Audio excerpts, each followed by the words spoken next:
নজর রাখতে হবে। অষ্টদশ লোকসভার পর প্রথম সংসদে অধিবেশন এবং সেই অধিবেশনে 10 বছর পর লোকসভায় ফিরেছে বিরোধী দলনেতার পদ এবং অষ্টাদশ লোকসভায় আর সেই পদে আসীন কংগ্রেসের রায়বেরেলির সাংসদ রাহুল গান্ধী।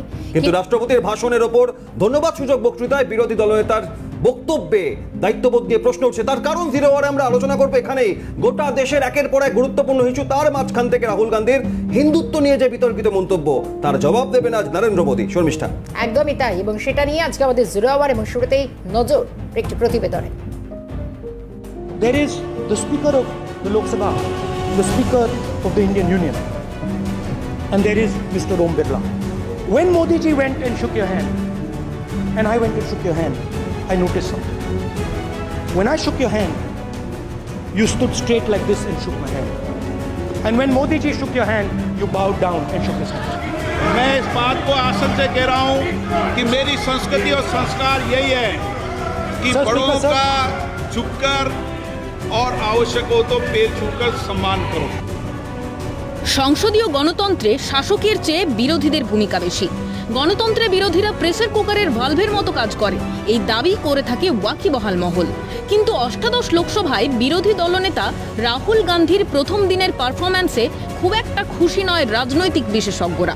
সোমবার লোকসভায় বক্তব্য রাখতে অনেক বেশি সময় পেয়েছিলেন রায়বেরেলির সাংসদ,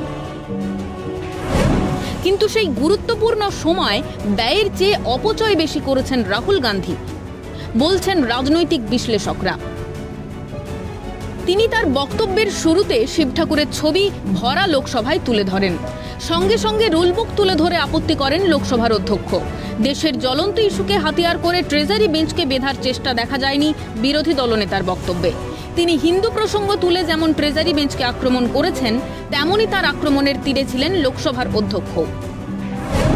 কেন্দ্রীয় মন্ত্রী থেকে স্বরাষ্ট্রমন্ত্রীও তার উদ্দেশ্যে বার্তা পাঠান, নিয়মের বাইরে বেরিয়ে বক্তব্য রাখছেন রাহুল গান্ধী। কিন্তু ডোন্ট কেয়ার ছিলেন বিরোধী দলনেতা। বাধ্য হয়ে প্রধানমন্ত্রীকে উঠে দাঁড়িয়ে বলতে হয়, গণতন্ত্র আর সংবিধান আমাকে শিখিয়েছে বিরোধী দলনেতাকে গুরুত্ব সহকারে দেখা উচিত। তার এই মন্তব্যের পর হাসির রোল ওঠে লোকসভায়। लोकतंत्र ने और संविधान ने मुझे सिखाया है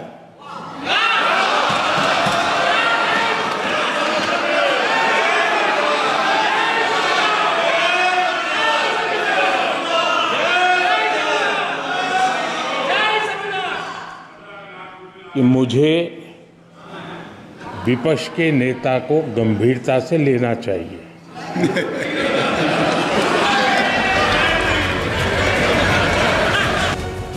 সোমবার রাহুল গান্ধীর ভূমিকার সমালোচনায় সরব ট্রেজারি বেঞ্চ থেকে রাজনৈতিক বিশ্লেষকরা। বিরোধী দলনেতার মতো সাংবিধানিক পদে বসার অভিজ্ঞতা প্রথমবার রাহুল গান্ধীর, তাই কি উনি খেই হারিয়েছেন? গুরুত্বপূর্ণ এই সাংবিধানিক পদের ভার বহনে কি পরিপক্ক নয় রায়বেরেলির সাংসদ? এই প্রশ্ন উঠছে কারণ সংসদে বিরোধী দলনেতা মানে মানুষের কণ্ঠস্বর, বলেছেন খোদ রাহুল গান্ধী। সেই তিনিই রুলবুকের বাইরে বক্তৃতা রেখে কি পদের মর্যাদাহানি করলেন, উঠছে প্রশ্ন।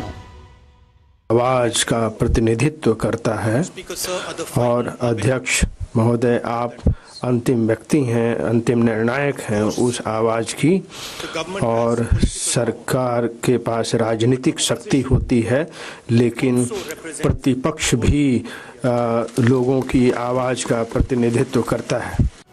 ক্যালকাটা নিউজ।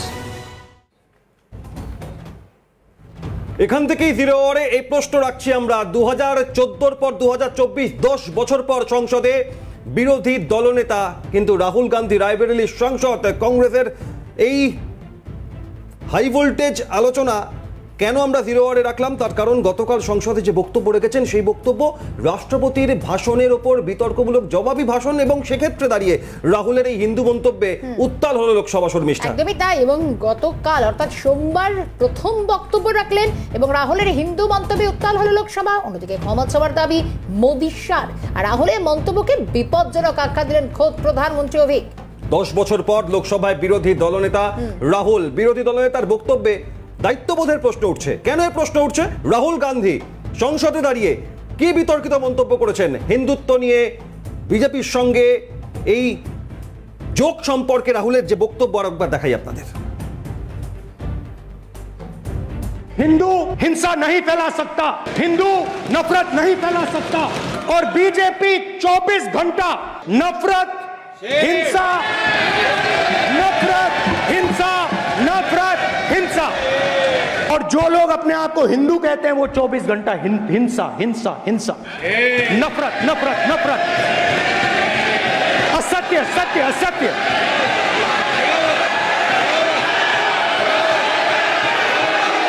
आप हिंदू हो ही नहीं। একেবারে অভিক, এবং আমরা যে এই ছবি দেখলাম এটা গতকালের, এবং রাহুলের এই হিন্দু মন্তব্যে উত্তাল হলো লোকসভা। আমরা এই গোটা বিষয়টি নিয়ে কিন্তু এই মুহূর্তে আলোচনার জন্য যাবো আমাদের সঙ্গে জিরো আওয়ার। আজকে আমাদের দুজন অতিথিও যোগ দিয়েছেন, আমরা তাদের সঙ্গে শুরুতে আলাপ পর্বটা সেরে নেবো। আমাদের সঙ্গে রয়েছেন বিশিষ্ট রাজনৈতিক বিশ্লেষক রাজাগোপাল ধল চক্রবর্তী এবং একই সঙ্গে রাজনৈতিক বিশ্লেষক অমিতাভ কাঞ্জিলাল। অমিতাভ, একদম স্পষ্ট হব, হিন্দু হিংসা চায় না, নফরত চায় না, কিন্তু বিজেপি হিংসা নফরত করে। 24 ঘন্টা রাহুল গান্ধী সংসদ দাঁড়িয়ে এই মন্তব্য করা এবং তাতে উত্তাল হওয়া, সব মিলিয়ে অষ্টদশ লোকসভায় প্রথম বিরোধী দলনেতার দায়িত্ব পেলেন রাহুল গান্ধী। রায়বেরেলির সাংসদ রাহুলের এই বক্তব্য কোথাও কি খেই হারানো একটা বক্তব্য, নাকি সংসদে দাঁড়িয়ে খুব পরিকল্পিতভাবে এই বিষয়টা সামনে আনলেন রাহুল? প্রথম কথা হচ্ছে, মিডিয়া একটা ইমেজ তৈরি করে প্রধানমন্ত্রী বা বিরোধী দলনেতার। এখন সেক্ষেত্রে যদি মিডিয়া এমন ভেবে নেয় যে Rahul Gandhi is equivalent to Virat Kohli, ব্যাটে নেমেই ময়দানে নেমেই সেঞ্চুরি করবেন, তেমনটা নাও হতে পারে। 10 বছর বাদে ময়দানে নেমেছেন, যে বল ওনার খেলার কথা নয় তেমন বল উনি খেলে দিয়েছেন, এমন ভাবে খেলেছেন যে একেবারে লোপা ক্যাচ তুলে দিয়েছেন গ্যালারির দিকে। কারণ হিন্দুত্ব কোনোদিনই রাহুলের দৃষ্টিভঙ্গিতে খুব স্পষ্ট প্রতিভাত ব্যাপার নয়। তিনি মন্দিরেও গেছেন, পুজো দিয়েছেন, সেই পোশাক পরে তার বিচিত্র বিবিধ পরিধান সহ তার ছবি আমরা দেখেছি সংবাদ মাধ্যমে। আবার একই সঙ্গে বিজেপির হিন্দুত্ব বা কট্টর হিন্দুত্বকে তিনি যেভাবে চ্যালেঞ্জ ছুঁড়ে দিচ্ছেন, সেক্ষেত্রে যে শব্দ চয়ন করছেন তিনি, সেই শব্দগুলোর মর্মার্থের চেয়ে যে ব্যঞ্জনার্থ, সেই ব্যঞ্জনার্থটা অনেক বেশি মানে প্রকট হয়ে পড়ছে, এবং সেই কারণেই এত উত্তাল হয়ে যাচ্ছে অপরপক্ষ। স্বাভাবিকভাবে তিনি যে বক্তব্য রাখতে চেয়েছেন সেটা খুব স্পষ্ট যে বিজেপি আর হিন্দু এক নয়। বিজেপির হিন্দুত্বের রাজনীতি সেটা সার্বিকভাবে হিন্দুদের সমাজ এবং রাজনৈতিক দৃষ্টিভঙ্গির সঙ্গে একই রকম নয়।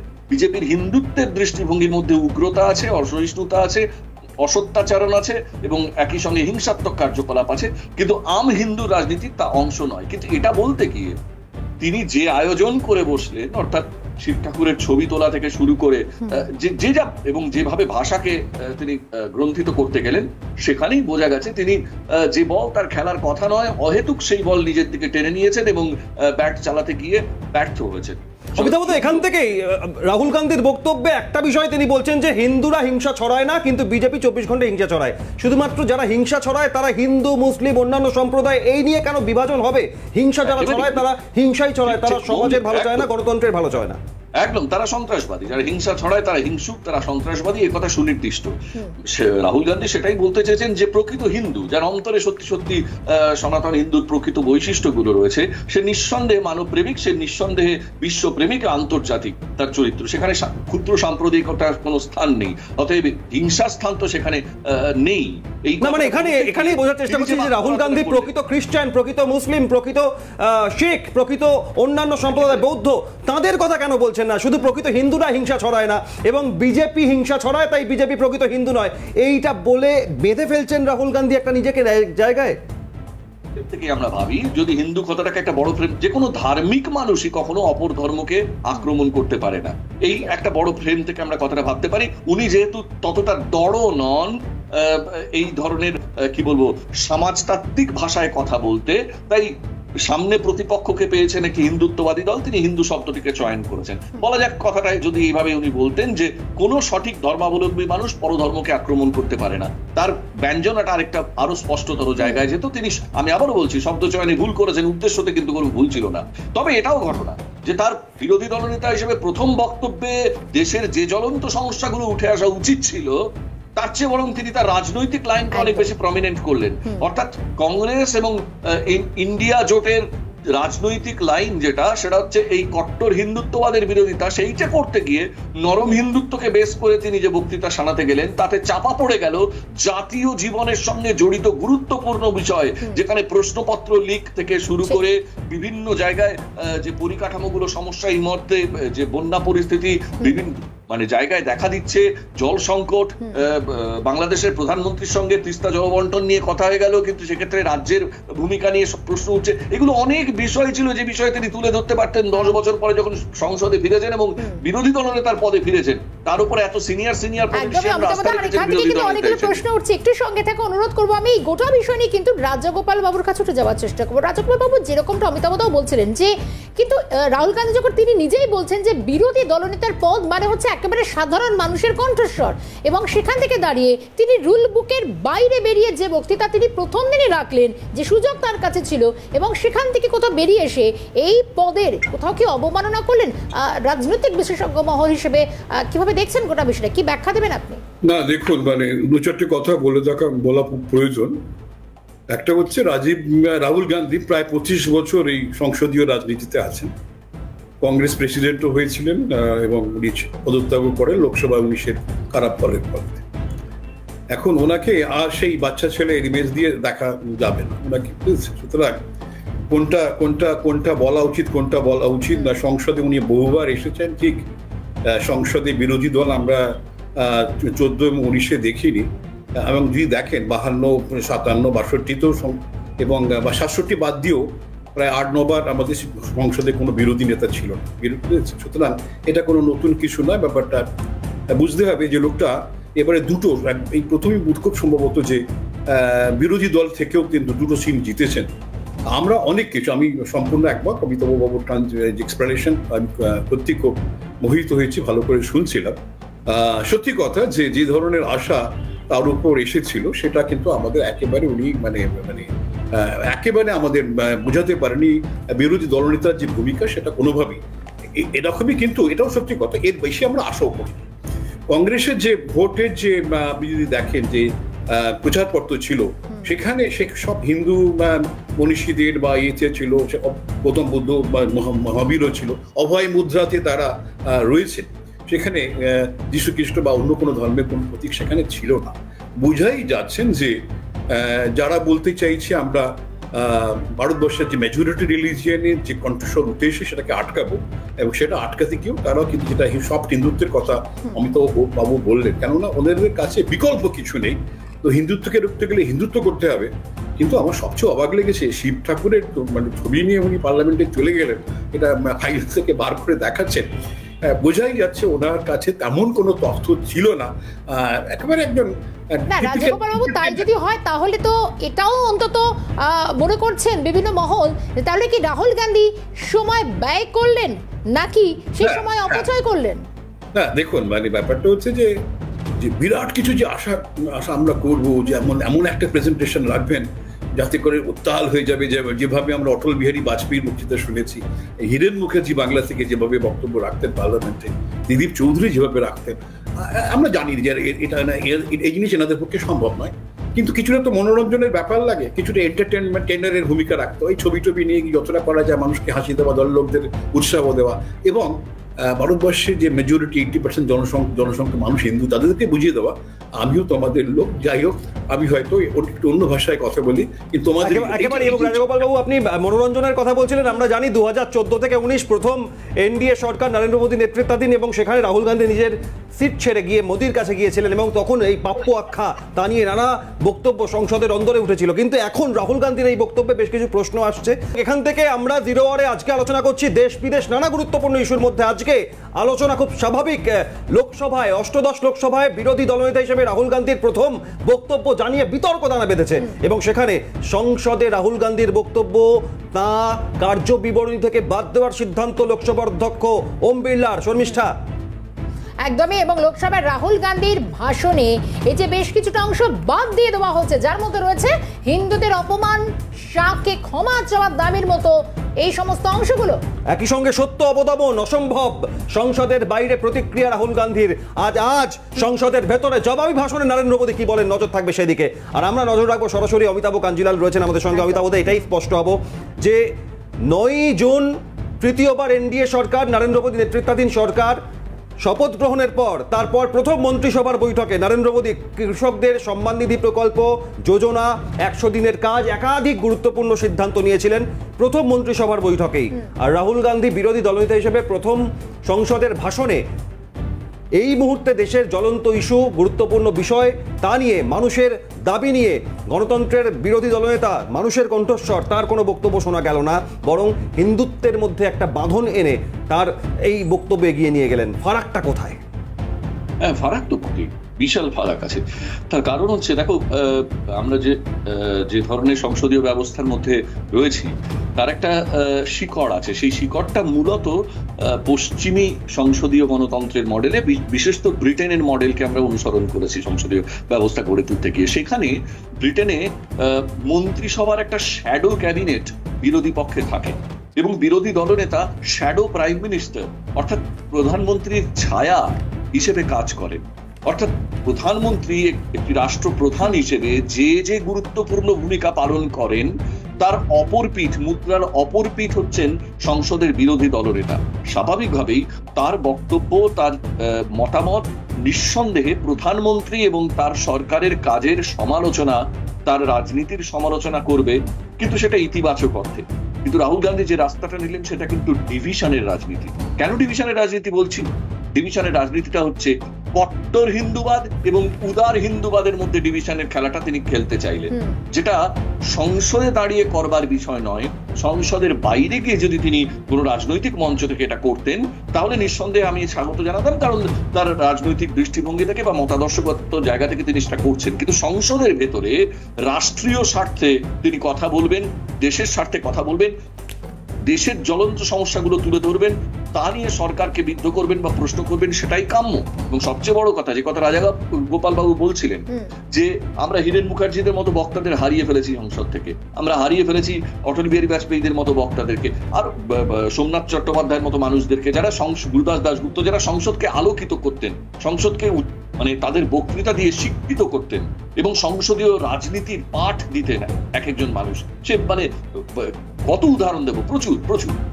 প্রশ্ন হচ্ছে, একই সঙ্গে আজকে ভারতবর্ষে পপুলিস্ট পলিটিক্স, জনপ্রিয়তার রাজনীতি, ব্যক্তি পূজার রাজনীতি এমন জায়গায় চলে গেছে যে সংসদের ভেতরে এই পপুলিজম, মানে পেছন থেকে কতটা হই হল্লার সমর্থন পেলাম, পিঠ চাপড়ানি পেলাম, কতটা হই হই করে ডেস্ক পেটানো হলো, এইটা দিয়ে যেন নেতার জনপ্রিয়তা মাপা হচ্ছে।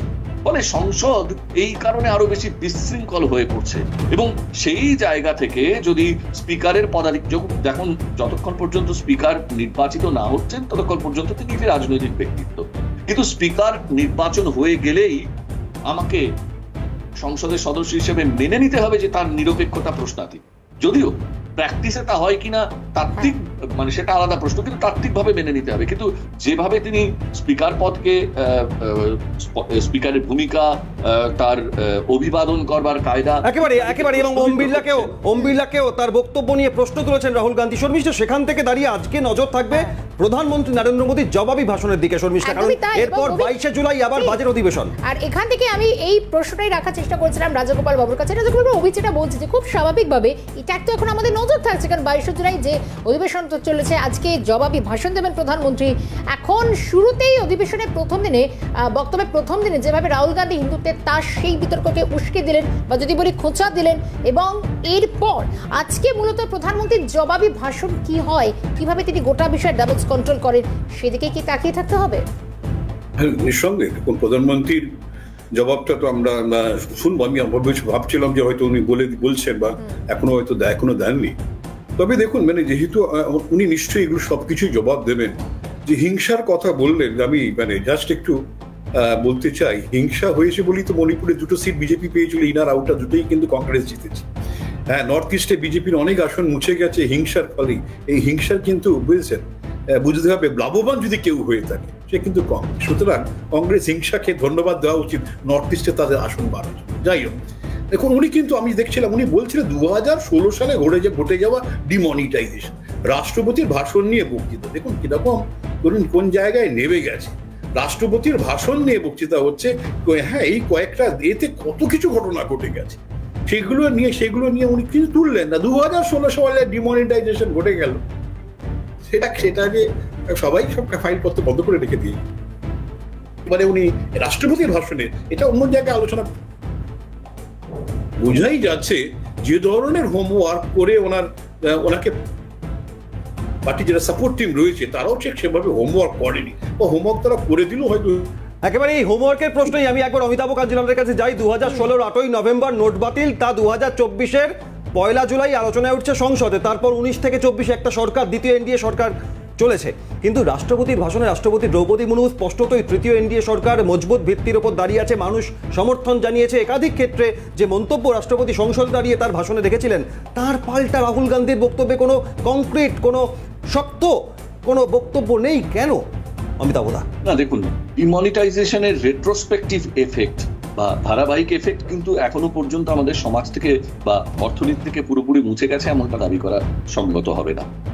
ফলে এই এজেন্ডা তোলা যাবে না এমনটাও বিষয় না। কিন্তু যেটা বিষয় সেটা হচ্ছে রাষ্ট্রপতির বক্তব্যের পরিপ্রেক্ষিতে বিরোধী দলনেতার বক্তৃতা কেমন হওয়া উচিত সে বিষয়ে যেটা রাজাগোপালবাবু বলছিলেন, আর একটু হোমওয়ার্ক ওনার করে আসা উচিত ছিল।